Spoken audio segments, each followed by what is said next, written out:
Hello friends, Heidi here from Rain Country. God is good all the time. And I'm here today for another Monday This and That, which means I'm talking about several different topics, not just what you see in the thumbnail picture or in the title down below.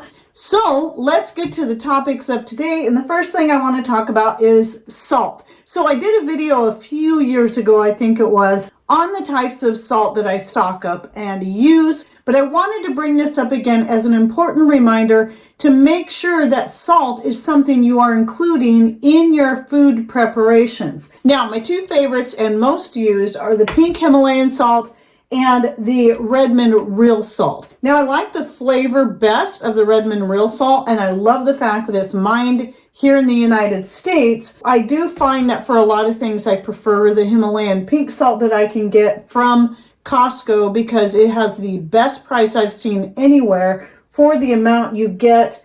This is 5 pounds. I think it's around $10 right now for 5 pounds-ish. I don't recall, but I do try to get one of these every so often, and I do have a few buckets of the Redmond real salt. So I get the 10-pound bucket because that's going to be one of the least expensive ways you can get it. You can get it from the Redmond site itself.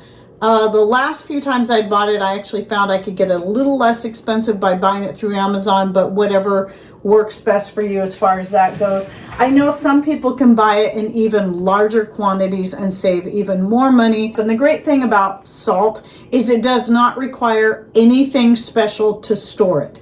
You can just keep it in the containers you buy it in. The main thing is just keeping it away from moisture. That's it. You don't have to worry about bugs. You don't have to worry about it spoiling because it's just not going to spoil. But because of salt's many, many uses, it has a lot of value, especially in a situation where you can't get it. In fact, I believe it was once used as a form of trade because of its high value. So moving on, last week's video I mentioned the Nakano knives, and the one that I have is the Santoku knife that I got from them. They sent this knife to me for free so I could try it out and do a review on it. And I promised last week that I'd talk more about it in this week's video after using it for a week so I could give you a little bit better review, but I still plan on using it for maybe a month before I do a more thorough separate video review on it. But either way, I do have an affiliate link that I'll link to in the description box down below so you can check it out. It does give you a discount on the knives. So these are Japanese made, high quality knives. I'm not a professional chef. I've never used any fancy high quality knives before. I've used whatever I could get my hands on. My favorite ones have been ones I found at a garage sale, which was the Pioneer Woman set. And while I love it, I do have to say, just in a little bit of time I've been using this, I like this even better. Now, my favorite one out of the original set was this one here. And I use this one probably most frequently. But there was another knife in this set that I got that I don't use it as much. It just doesn't seem as sharp. It doesn't seem to hold its edge as well. So I've actually replaced it in my block with this one because I love this. This is now my new favorite. I would say it's fairly lightweight. It has a beautiful olive wood handle. Anything I've used it on so far, it slices through like hot knife through butter, like a lot of people say. And I would say it's the sharpest knife I've ever used. And so far, I'm super duper happy with it. And if you are one that is trying to look for high quality knives, there's just one idea there. I know there's all kinds of great Japanese made knives. I just have no experience with any of them other than this one because they offered this one to me. So I said, yes, I would love to give it a try. So that's my review so far. And so far, yes, I'm very happy with it. I would like to see a little more how it stands the test of time, how that edge holds up and so on without needing to be sharpened. Because I know I have a couple of stainless steel knives I've had for years, and they're great knives, but I constantly have to sharpen them. They lose their edge so quickly. So we'll see how this one holds up. Now, another thing I wanted to mention, because I got to do this today, is I have to make yet another batch of skin cream. I just made one 2 days ago for the lavender. today I'm making a batch of my original and one of my most popular blends, which is the grapefruit, ylang ylang, frankincense, and vanilla. So those are the essential oils I use in it just to add it and give it a nice smell, as well as a few more skin benefiting properties. But one of the main ingredients in my skin cream is my own herb infused oil. These are all herbs from my own garden, and I'm always adding more to it all the time.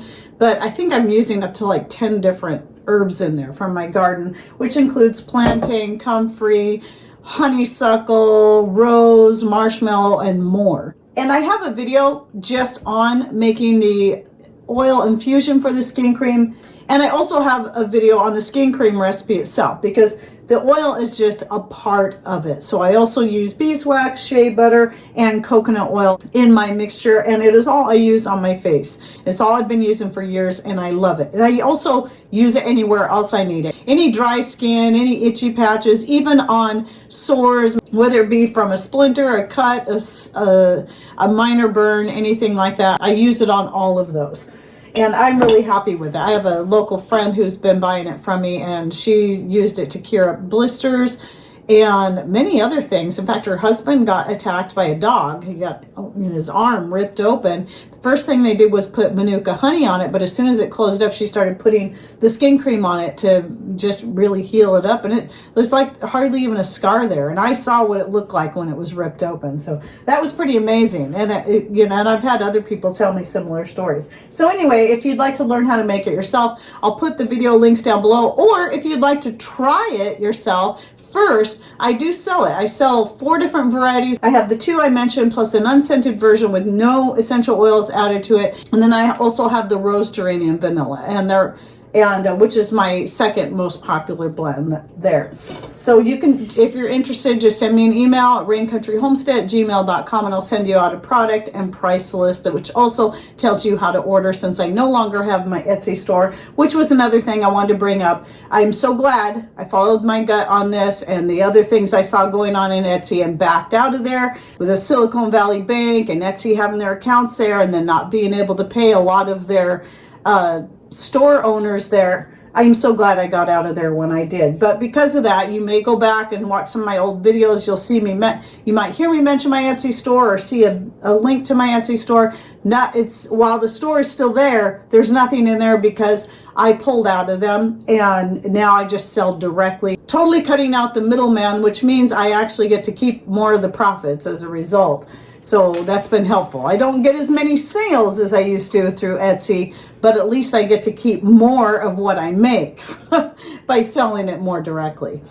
And since I mentioned Etsy, I want to bring up a couple other sites, and that is Rumble. I do still have my Rumble account. I have not put any videos on there in a while, but I am going to be shooting here in a couple of days a video that's only going to go on Rumble. That's one of the reasons why I'm keeping it open. If you're curious why I'm not posting there on a regular basis, I did a video just on that. I wish I could, and I really want to. I'd like to get back into it, but I'm hoping things get better for us internet-wise. But I go into more detail about that in another video, just so you understand. I think it's a great outlet. I know it's working great for most people. It's really all about our internet problems and upload issues because of our internet problems. So you can learn more about that in a video I'll link to down below. But go ahead and follow us there, because I will, when I'm able and when I have a good topic that I can't put here on YouTube, it goes over to Rumble. So I have one that some people might appreciate that's going to go on over there, because I'm pretty sure I can't put that one here.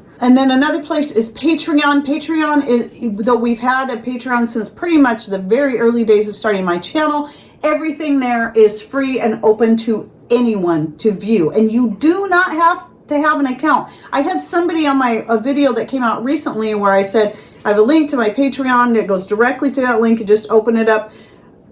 You don't have to have a Patreon account to see any of the posts in there. Everything is free to everyone. So not only do you not have to donate any money to be able to see any of my posts, you don't even have to have a Patreon account. All you have to do is at least have a Gmail account, which most people do since they have YouTube. You have to have a Gmail account for that. All you got to do is have that, or even Facebook or some other accounts to be able to log in there. It's super easy. So you can go to my Patreon link, and if you're looking for recipes in particular, just type in the search, when you scroll down there, find that little search bar, type in recipes, and it'll pull up anything I have a recipe already written out on. I don't have all my recipes written out. Most of them are still just in here, but when I can and when I get to it, I am now typing them up and putting them over there so you can have a written form. I also put all the lists, the written list, to the videos I do on where I compile herbs and more for this or that and the other thing. Like the last one that just came out was the herbs and more for liver health, and so I type that up in a list and then I put it in that one spot. So all you have to do is go in there and copy it or paste or screenshot. The other social media site that, if you're just looking for a good social media place to hang out, to learn more about homesteading, gardening, whatever it is, and just to interact with more like-minded people, Freesteading is the place to go. And it is totally owned and operated by homesteaders. All of the community leaders are homesteaders and have their own YouTube channels. And so I highly recommend it. As far as I know, it is the freest place. And knowing the people who own and operate it and getting to know them more and more, I'm sold on this place. And I'm hardly ever on Facebook at all anymore. Even my personal profile, sometimes I'll check in just to see if I have any messages, which most of the time I don't, because nobody interacts with me on there anyway.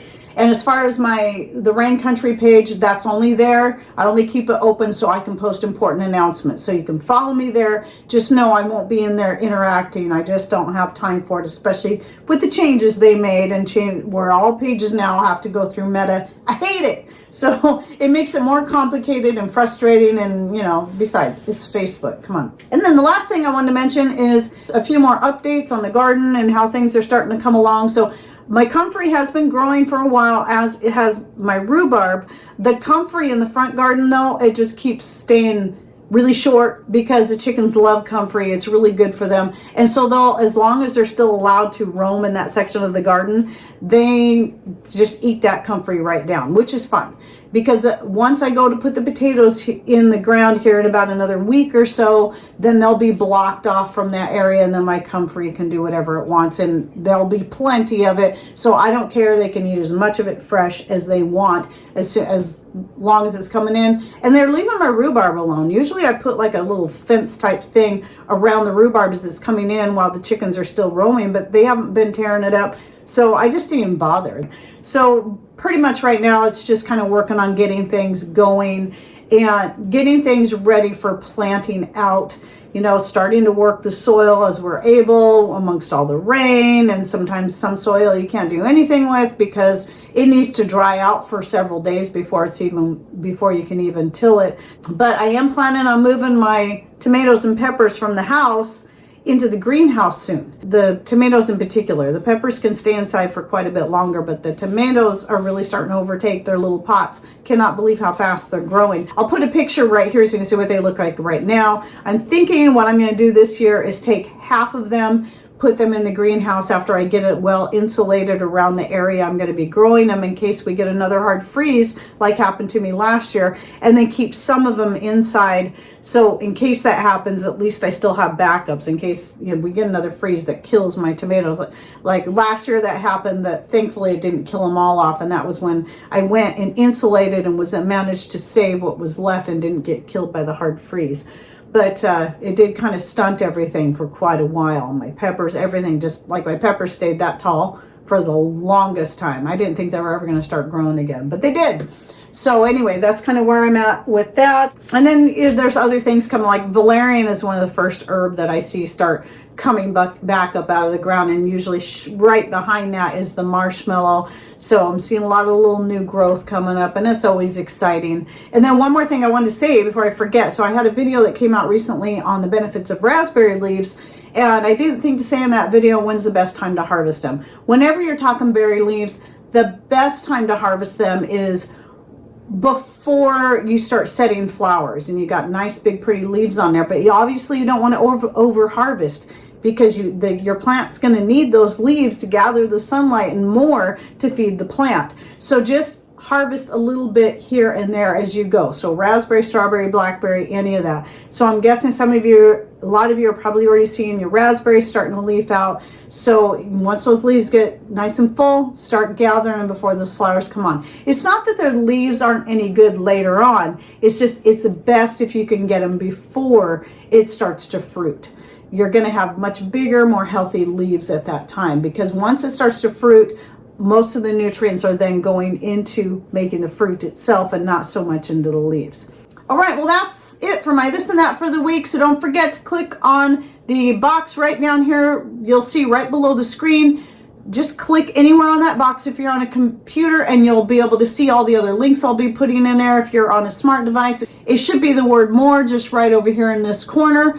And that way you'll be able to check out my other videos and anything else that I'm putting in there. And though I've closed out the medicinal subscriber collaboration, the homemade medicinal, the dehydrating one's still open, so be sending me those dehydrating photos. Anything you've dehydrated, take some good quality images, keep it simple, don't have a lot of stuff in the background, make sure the focus is on that product and that people can clearly see what it is. Dehydrating collaboration should be the title to raincountryhomestead@gmail.com.